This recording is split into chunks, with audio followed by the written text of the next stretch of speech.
them. So great moves by the good guys, and they take the lead against Fnatic, which is in itself just insane. Great moves. Great moves with the Reaper mark as well. That's what it's called, the Reaper mark. We got it in our head now. We're good to go. So, getting ready for game number 2. Good Guys coming out with a lead over Fnatic. Unexpected today. Coming in today, I was like, all right, great. A stable day in Europe. I can expect some solid matches, maybe some 3-1s to go over. But now it's the time for Fnatic to start worrying about going into game number 2. Can we make sure to get our momentum back and keep moving forward? Fnatic is a world-class team, and they should be able to handle this series pretty well. The interesting part for me is we have talked now in phase 1, in phase 2, about the big 3. Yeah. And so far, Fnatic has only lost maps against the big 3. So in this phase, part 1, they lost 2 maps to Team Liquid, and every single other series that they played, they took with a 3-0 without even having any trouble whatsoever. They looked fantastic. Now they go up against one of the newcomers in the league, and all of a sudden they are behind. Even if this ends up being the only map that the good guys win, that is already impressive. And we've been talking about Tricked Esports quite a bit, for example, when we said we have no idea how good these guys are. One day they are absolutely on fire, the next day they are a little bit off. But I have the same problem with the good guys. They are looking insanely strong against Team Dignitas. They look good today against Fnatic on their first game. I have no idea what to expect here. The big 3 is quickly going to become the big 8 in the world as Europe will just take it all over. It feels like it. Yeah. All right, guys. Battleground number 2. Where are we going between Fnatic and the good guys? It's going to be Cursed Hollow. If Fnatic chooses to go with first pick once again, so the good guys will get the Battleground, and they want to go to Cursed. Yeah, Cursed Hollow is going to be the map. So it's a map where we have seen Lunara, Illidan play from the good guys. It's overall also a map where you can play a lot around globals, which normally caters towards Fnatic. So it's going to be an interesting one for sure. And Fnatic is the one who is going to have the first pick, so it is the map choice of the good guys.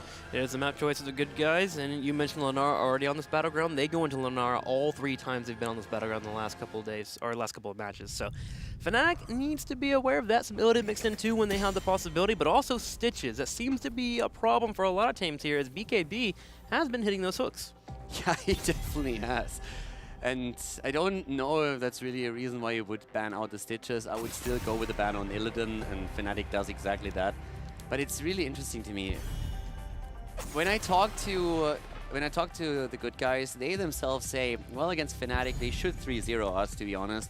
They're just the best team. But of course, we hope that we can take a map from them. If we can take 2, that would be fascinating. That would be absolutely amazing. But now they are 1-0 already. So no matter what happens here, that map win alone against Fnatic would already be a strong statement. If they can take more, then it would just be I don't know if I'm going to start believing those statements of, oh, we should get 3-0'd, because that's happened 3 times now with 3 different teams. We've had the good guys, we've had Tricked in particular, all say, yeah, we're going to win our match, probably get stomped, we got a couple cheeses, and we'll be fine. And they earn victories and they go to game 5s. I'm tired of taking it at face value. If I ever hear that from those teams anymore, I'm just going to assume we're going to game 5. No, I actually think it's a really realistic statement. It's just them saying we acknowledge that our opponent is the favorite in the series. It's the mid-season Brawl champion in this case. And if you just look at predictions before the match started, basically everybody said, okay, this should be a 3-0 victory for Fnatic, maybe a 3-1, but I never expected the good guys to actually take the first map, because that puts pressure on Fnatic that I just simply didn't expect. And I'm very impressed by the good guys. And Fnatic, even though they said we don't underestimate them, they have to now really focus on this and say, guys, let's make sure that this is not getting out of control. Yeah, it's actually the first loss for Fnatic from a team that's outside of what we consider the regular top 3 from the good guys that we just had last game. Which we don't even know exists anymore after Liquid just lost yesterday. Did we just delete top 3 from vocabulary? What do we do, Caldor? It's a big 3. It's a big 3. Okay. Trick. The big 3s. The big knowns. That's what we'll go with. Where does BKB live? Stitches has been picked up again for Team Good Guys. See how I just cruised right over that? Yeah. No, that's what you nobody noticed that. That was such a smooth transition. Nobody realized it. Thank you, man. Yeah. You know, that's they forgot the question by now. That's how good the transition was. Nailing it today on the HGC. Well, back into the mix here, and it seems to be the same as happening for our team. This Team Good Guys will be picking up the Oriole and the Stitches right away, and they've done this every single time on Cursed Hall. So that Lunara definitely needs to be floating around for Fnatic.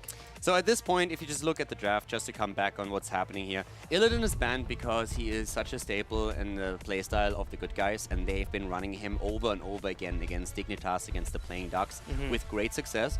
And the good guys, they target the Haka because they know that one of Fnatic's biggest strength is to use the map, to control the map, to manipulate it, to get side soak with the heroes, and then gank on other sides of the map. So the teams are really starting to ban out what the opponent is strong with and at the same time cater to their own playstyle. And Nuburak is probably the best tank that we still have, and Breeze is fantastic on him, but the good guys faring really well, first of all with Oriel, and also, of course, since we saw that in the last game with the Stitches. So it makes a lot of sense for them to pick these two heroes, even though a Stitches pick that high is something that you normally don't really see. Fnatic, on the other hand, now with the next two picks going into the Genji and Grey main, so we have a lot of mobility on the hand already. We have also a huge amount of damage potential, and this is definitely going to be a threat for the backline of the good guys. And this is also an adjustment to what we saw from Team Good Guys in game number 1 in their ban priority. They got rid of Genji on the second phase, so Fnatic wanting that Genji moves straight into it. Sonya gets banned out. Sonya banned, and now the question is, because Fnatic just took Genji Grey main, they left Uther open. Yes. So does Fnatic ban Uther? Because if you do not ban him out, the chances are very high that the good guys pick Uther up. There's the ban. So Tassanar? now they limit their own hero pool, and at this point the good guys could make an argument for not picking Tassadar, but picking Rhaegar instead. And saying, Fnatic, you are now in a position where you will have to, you're probably not going to run a double support with this, so it's unlikely that you're picking the Tassadar. Then you will have to pick either the Kharazim or you will have to go into a Brightwing play. So this is definitely one of the things that the good guys have to think about right now. Do we run the Tassadar that we love to play with Oriel and also with Stitches, or do we force Fnatic into something uncomfortable? And they decide to go with their own comfort zone here. They go straight in the mouth and the Tassadar, and they're able to pick whatever they want for the 5th pick based on what Fnatic moves into. So Team Good Guys feels like they got the better end of the draft here for what they would like to pick up. They are on full pure composition comps that they are very comfortable with. In fact, this is the exact replica of what they had last week against Dignitas. This is the exact replica of what they had in the last game. Yeah, Team Good Guys. Pretty good spot right now. Except for Illidan. Illidan's a mix-up, but it's a Malthael. They just put it in the Malthael for the Illidan slot, and they're in a good spot. So You mean Fnatic. last week? Yeah, again, last week they had the Illidan instead. Because last game was exactly the same. They Yeah. just need the Vala as the last pick, and they are fine. So I would say the good guys at this point with their drafting are too... I mean, not too predict. They have a couple of deviations. They have a very basic idea of what they want to run with, and they deviate away from it depending on what their opponent bans and picks. But they have a very clear understanding of what they are strong with and what they are comfortable with. So in the long run, that might become a problem for them. But for now, it's really, really strong and working. So we should see either Vala or Lunara being picked at this point. Keep in mind, Lunara was banned on the last map, so they moved into Vala instead, but they have both heroes now available to them and can make a judgment call on what they perceive to be the better choice here. Lunara gives you the benefit Splinter Spear. You have a leader give Spike, and it's good with Malthael. Vala gives you more mobility and a little bit more upfront damage in terms of single point damage, which I wouldn't mind against a Rhaegar solo heal. So I think I would go for the Vala here if I was choosing, because Genji also can be effective against Lunara. Except when Leaping Strike comes in. I don't know, actually. There's a lot of possibilities. It just comes down to what they prefer to move into and if they want to go to late game. And it's going to be the late game pick with Lunara. Also, we have to consider that Tyrael might go into Judgment. Depends highly on how Fnatic wants to play this, but if they want to go for blow-up, they can definitely do that. They can burst through the Tassadar shield. Oriel, of course, with the Aegis can use that, but they have no cleanse. Yeah. So normally you would see the Sanctification here also for the boss fights, and it makes still a lot of sense to go into Sanctification. But if they just want to be overly aggressive and they say, guys, our victory lies in us blowing the opponent up, then playing with the Judgment would definitely be... It's definitely an option for them. Yeah, Judgment is definitely an option. It puts a lot of stress on the Oriel at that point to make sure she hits the perfect ages, whether it's before the Judgment connects and you make sure that Tyrael's in a weird spot, or you try to do it right after Judgment hits so you can get the Cursed Bullet to be nullified. Also, if you just move in and you go in with a Nubra Cocoon, you Judgment another target, so there is absolutely no Aegis, then the Cursed Bullet comes in, Genji jumps on the target. Yeah. I don't see a way how you would actually save someone here. So this is all about positioning. Lunara will play extremely far to the back, and if Fnatic decides to go into Judgment, whoever is in range, being it a Lunara, being it the Malthael or the Oriel, should fall. So with Fnatic's coordination, they can make that play. But then again, Sanctification is a fantastic tool around boss fights, around tribute fights, so it's just a matter of preference at this point. But there's a strong argument to be made for Judgment over Sanctification in this game. Well, Sank versus Judgment. Which one will we see from Fnatic? Let's go ahead and figure it out as game number 2 is ready to go between our teams. The Good Guys looking for possibly another second victory over their opponents, or Fnatic looking for a tie. Starting to the left in our second map in this best of 5 series with Elite against Fnatic are the Good Guys. With Kronos on Oriel, Antihero on Malthael, we have Raid Boss on Lunara, BKB on Stitches, and Xay on Tacita. Fnatic to the right, Schwimpy will be on Genji, Breeze on Anubarak, Wubby on Tyrael, Smexy playing Rhaegar, and Quacknix will be on Greymane. It's a very interesting situation in the game. Fnatic is behind after map 1 against the Good Guys. Not a lot of people expected that to happen. So let's see how Fnatic deals with the situation. So far, they have only lost maps to Team Liquid. They have won both of the other series with a 3-0, not even coming close to a loss against Tricked or Zealots. But now against one of our up-and-coming teams, they are pressured, to say the least. For now, the Good Guys, let's see how they deal with it. Quacknix already taking a lot of damage as Fnatic aims for the first tower in the mid lane. And it makes sense why we saw the Good Guys come to this battleground, simply because they are actually undefeated on this battleground so far. They're only 2-0, so granted it's a small sample size, but they seem to be very confident playing this battleground. And we'll see if they can get another win on Fnatic, which would be absolutely insane to see.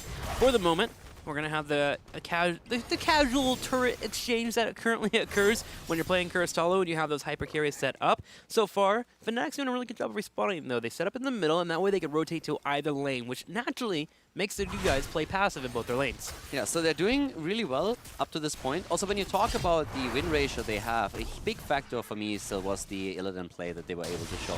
And I think in the previous series, it was a bit of an indication that a lot of the teams they faced were very slow to react to the drafting that we see from the Good Guys. Fnatic was a bit smarter about how they approached it and banned out heroes that are very high comfort heroes for the Good Guys. But what TGG is currently showing is that they are not really just that one-trick pony. They have a bit more to show, and that's what's happening right now. Whenever anti-heroes Illidan is banned out, they try to get the Malthael in instead, and so far that strategy has worked quite well. Yeah, they don't have all their eggs in one basket. They have 3 or 4 baskets and maybe a bucket. They're able to switch out if they need to. BKB, however, is kind of getting beat up at the moment. Can he get away? Malthael's coming in from the side.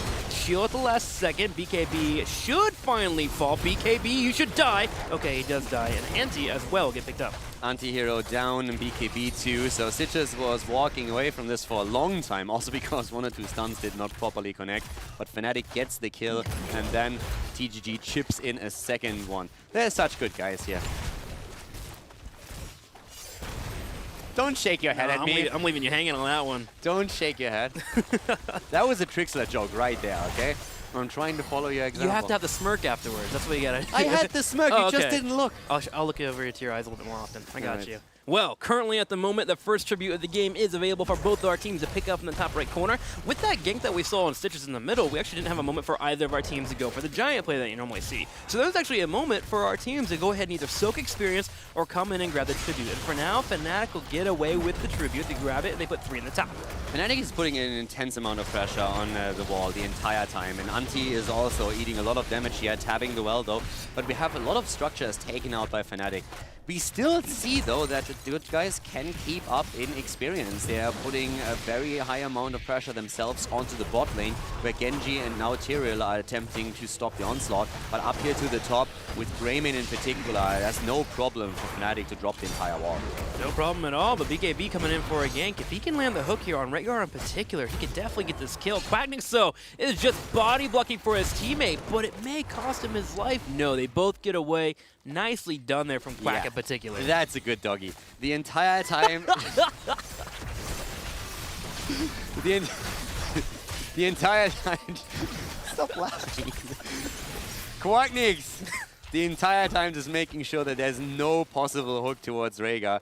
So able to get away here. And yeah, really well done by him, making sure that he's the only hook target, and Rhaegar with the heals could keep him alive, drop the healing ward as well, just to be on the safe side. Well, for now, 7-7, second tribute set up on the left side, and this is actually a really good spot for Team Good Guys, especially with them grabbing the Giants on the left. So we'll see if Good Guys can move in and grab said tribute. Zay already starting with the channel, Raid Boss on the side, ready to jump on anyone that may come in and disrupt him. And so far, that was Schwimpy, so Raid Boss turns around and tries to slow him down. Yeah, slows are happening here. Zoning also for the tribute. The top is still being assailed. This is the main focus for Fnatic now. Trying to make sure that they get the pressure in at the top lane. Anti-hero is very low and needs to be careful, but of course he can still pick up the globe. But we see the tribute now taken by the Good Guys. So it's a 1-1. And we have 3 versus 0 kills for Fnatic, but an experience, they only took a tiny lead here. Only a slight lead. 1-for-1 in tributes, and that's good for both of our teams. Depending on if one team is a losing member or so in the next couple of minutes, they can actually prevent themselves from having to be forced to move in for the tribute during the core spawn, because it should be around the 9.5 mark, and at that point, both teams will be able to move into 10. So this is actually fine for both of our teams. It's good if they both grab tributes. I can only echo, by the way, what we just saw in form of a tweet from Guildhall.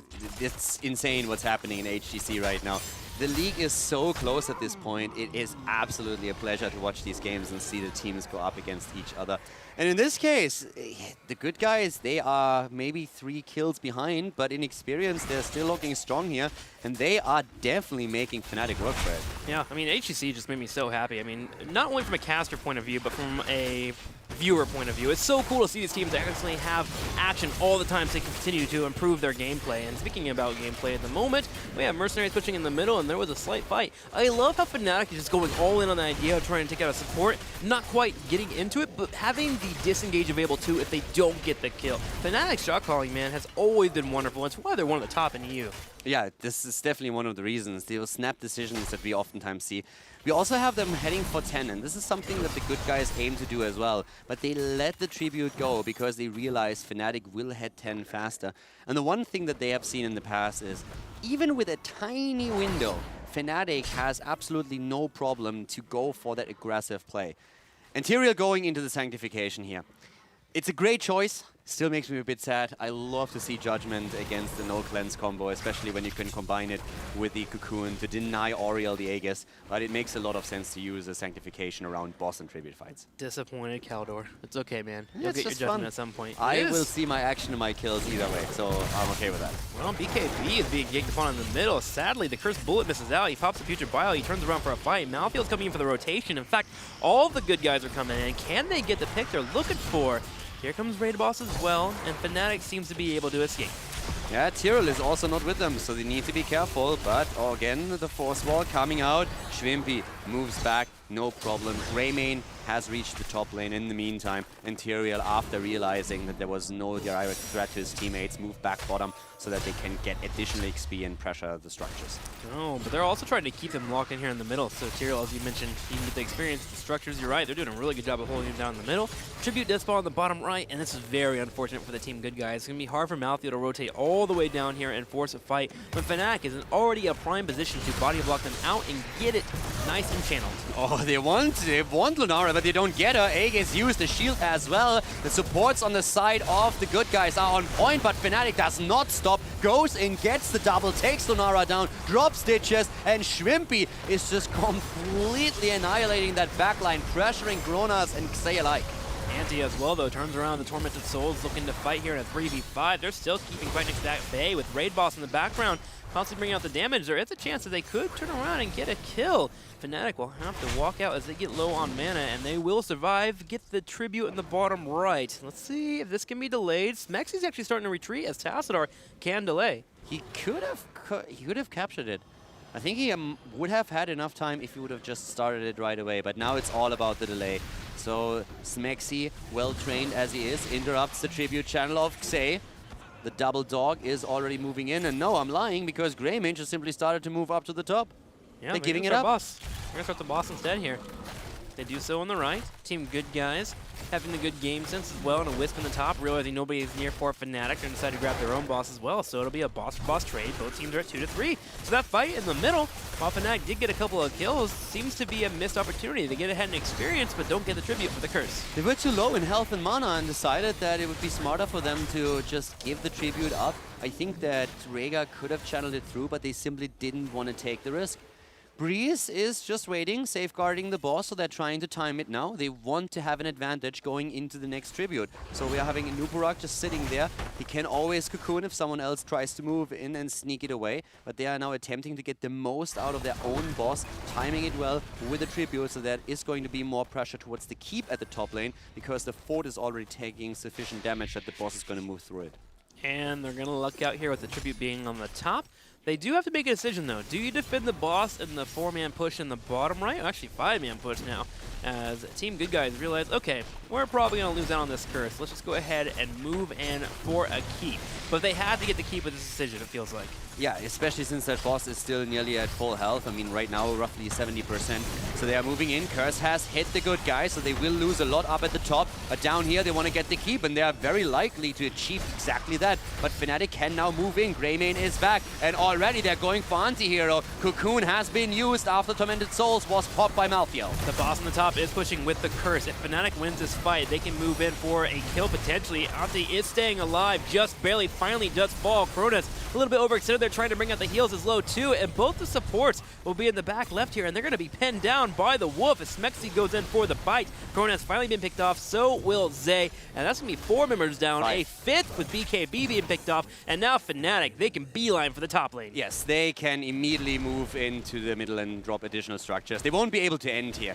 They can't really move to the top because the death timers are so low, but the keep is going to fall, and they are aiming for a second one as they are headed straight into the middle. They dropped the fort, they're taking the one at the bot lane down now too, and they just want to put additional pressure onto the keep in the mid lane. The call maybe working out here for Team Good Guys. Hit here in the bottom right. You see them focusing down the keep. Ante was actually trying to bait, it felt like, here on the right side, but it just wasn't enough as Fnatic goes forward with the Dragon Blade, moving forward, taking out multiple members, and the supports being left in the top right. All they're doing now is trying to buy time. It was really well done. The crucial point was, there were 2 crucial moments. The first one was that we see Nuburak moving in, and he forces Malthael to pop the Tormented Souls, and that was exactly the moment Breeze was waiting for. Once the Tormented Souls was active, the cocoon comes out, and then we see Tyrael move behind the cocoon and drop the Sanct in the perfect position as Malthael was just saved by the Aegis, by Auriel. So in this moment, you already knew, once Malthael comes out of this, he is dead. There's absolutely no way for him to survive because Fnatic moved into the Sanctification area, had the perfect position to take Malthael down, and then it was the Genji show, getting in with the damage and the Dragon Blade, doing exceptional damage. The good news for Team Good Guys here is they're able to defend their keep in the middle and the bottom. They should be fine, but hang on. Aegis comes out. It's Ante's going to be focused down. Can he get away from the fight? He does just fine here. The Raid Boss moves forward and starts applying the slows. Team Good Guys looking like they want this fight. Just putting it out there while we see the 2 teams move away from each other, I am in love with Kronos Auriel. It is absolutely great what kind of plays he was able to pull off today. And we've seen very strong Auriel play from him also the last week, so it's really impressive. He is absolutely on point with his ult and is always ready to save his teammates.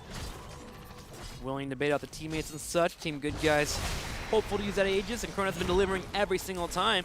And Good Guys, they're just buying time now as they get to 16. If they have to, they can give up a tribute. Fnatic, though, makes a proper rotation. They hide themselves on the map, and they move in quickly as these Giants are grabbed. I love that. Nuburak called out to the teams, hey, guess what? They're trying to grab these Giants. And that means that Fnatic moved in and got free damage with the keep. Solid maneuver.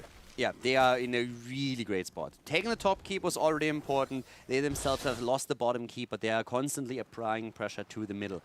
Now, the level 16 talent has given them the entire time a bit of a lead, a slight edge over their opponent. But now that the tribute is spawning, the Good Guys will hit their level 16 as well. And this is the power spike from Malthael. And this is also a potential curse against Liquid. Here comes a Nuburak getting hooked. Breeze moving out immediately.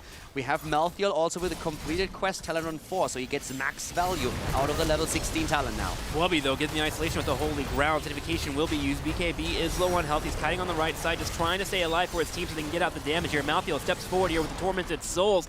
Can they get the fight that they're looking for? The poison coming on live for both these teams. Malthael still going ham. Tyrael already made a bit of trouble. Rega comes in and kills him with the Ancestral. In the meantime, the good guys are trying to move back up. Genji moving in again with the Dragon Blade, trying to take the first one. Malthael down. Lunara falls, and it's the triple as Auriel is blown to pieces. Only Xay getting away. Schwimpy with the resets. It'll be enough for Fnatic to move into the middle. They don't even look at the tribute with all 5 members being up, and only Tassadar here for defense. They're going to look towards the core and attempt to kill it off. And with 20 seconds being up before 3 members get here, it's going to be GG. We have 14 kills against 0 as Fnatic moves into end game number 2 and tie the series. The good guys with the attempt of a defense here, but Quacknix on his Greyman is doing way too much work already. Shields are coming out. It doesn't matter. Quacknix might fall, but at the meantime, the core is down. Fnatic wins on Cursed Hollow and ties the series, forcing us into the next game. That's right. It's going to be 1-1 between our 2 teams, and Fnatic in the mid to late game doing what we saw last week, getting to a point where their team fights are just a little bit more crisp, a little bit more clean than